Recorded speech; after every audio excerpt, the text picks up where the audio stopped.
this is Mel. Stay tuned and find out how to rock your au pair year.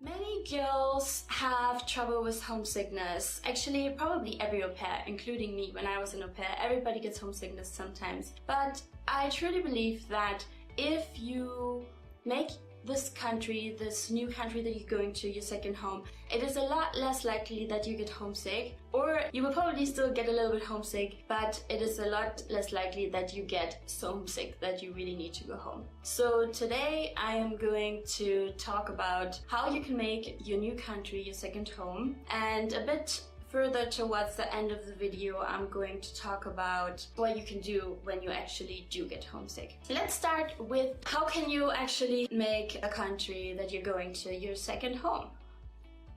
So first of all, you can actually start while you're still in your home country. I know that sounds a little bit ridiculous, but yes, you can.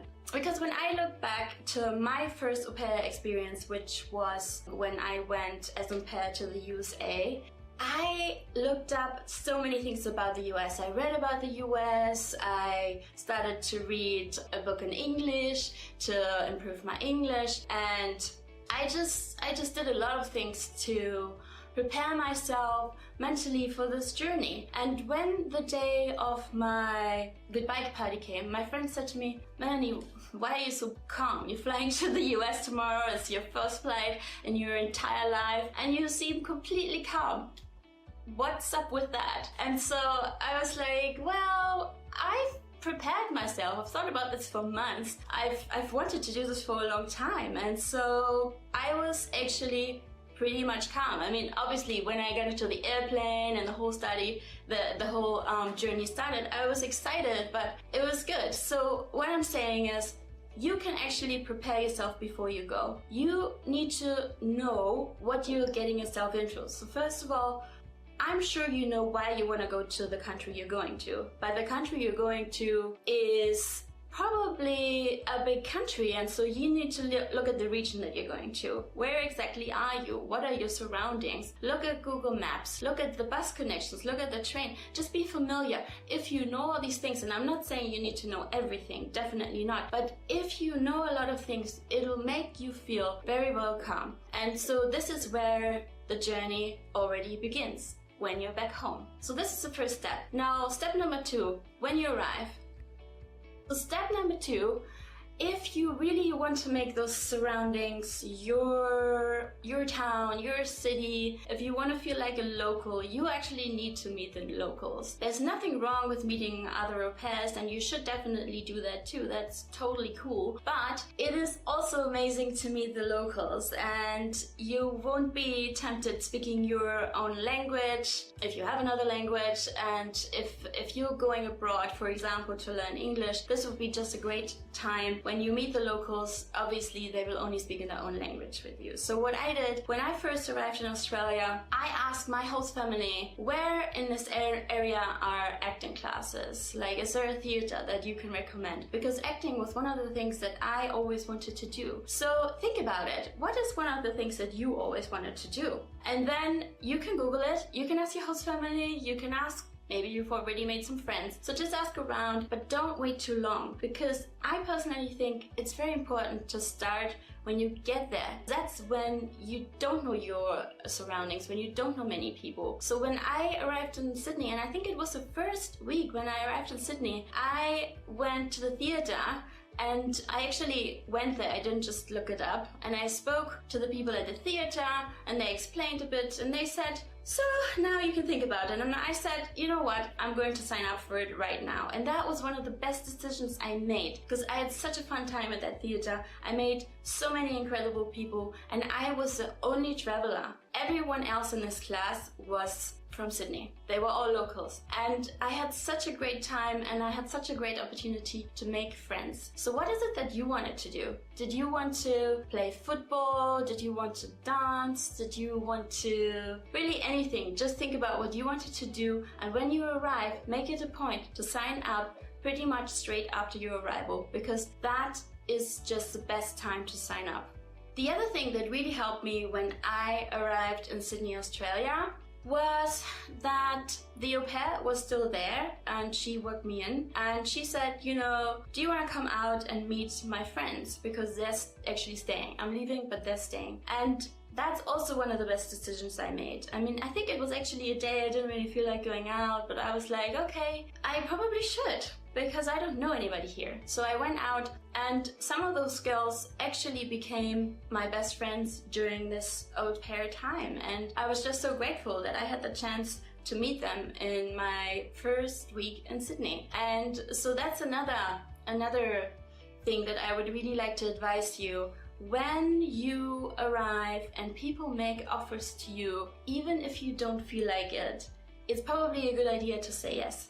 I'm not saying you always have to say yes to everything, and you obviously also, if you have other days where you don't feel good during your au pair, yeah, that's totally okay. You don't always have to say yes, but in your first week and your second week, I think you should say yes. You should say yes to au pairs, other au pairs in the area who call you or who message you and they invite you out. Say yes to that. You should say yes when your host family invites you out to something. You should say yes if the neighbors invite you to something. That actually happened to me in Australia. The neighbors called and they were like, we heard you have a German au pair. They said this to my host family, and we would like to take her out, and I just thought that was a kindest thing. And yeah, you should definitely say yes if these things come around, because if you meet the people in your environment, you will just feel home. These days, there's actually so many opportunities to meet people. There's different Facebook groups, there's different meetup groups, there's couch surfing. So you have all these different websites that you can use to meet new people. Obviously, you need to be considerate and you want to be careful when you meet strangers, but it is a very, very good way. There's so many opportunities and there's groups that you can join, and this is a very good way to make yourself comfortable and feel at home. Wherever you are, whether you're in your home country or in your new country, there's always this moment where you want to do something but nobody else wants to do something. But in these moments, you should just say to yourself, I came all this way to see this country and to meet the people, and if nobody wants to go out today, I'm still going out. I want to explore this place because that's why I came here. And that's just a very good attitude to have. Now, I'm not saying you have to go out by yourself all the time, but generally that's a very good thing to do. And this is also something that you will take home. Once you finish your au pair experience, you will go home and you will be more independent. You will be able to do things by yourself. You will be able to enjoy things by yourself. And that's just a very, very good skill to have for the future as well. Now, I also want to talk a little bit about homesickness, as I said in the beginning, because like I said before, I don't really think there's any au pair who's never been homesick. I mean, some au pairs get homesick very, very badly, and some only like a little bit. Maybe you can't even call it homesickness, but it's very, very okay. So the first thing that I want to tell you is, if you're homesick or if you get homesick, just accept it and tell yourself it's okay. Don't tell yourself, oh man, I shouldn't have come here. This is just really bad and I'm sad. Don't beat yourself up. Seriously, don't beat yourself up. Accept it and then talk to people. Who are the people that you can trust? Who will build you up in this situation? Is it your parents? Is it your friends? Is it your au pair friends? Is it your host family? This is really for you to decide. But pick someone who will build you up. Pick someone who will say, no, you can get through this. It's okay. It's okay to be sad, but you can get through this. And don't stay with this by yourself. Definitely talk to people, but choose people who will build you up. The most important tip that I would like to give you when you're homesick, remind yourself why you first came on this journey. I'm sure you had a reason. Maybe you wanted to learn another language. Maybe you wanted to explore this country. Maybe you wanted to travel every place of this country. Maybe you wanted to meet new people, have a completely different experience. Ask yourself,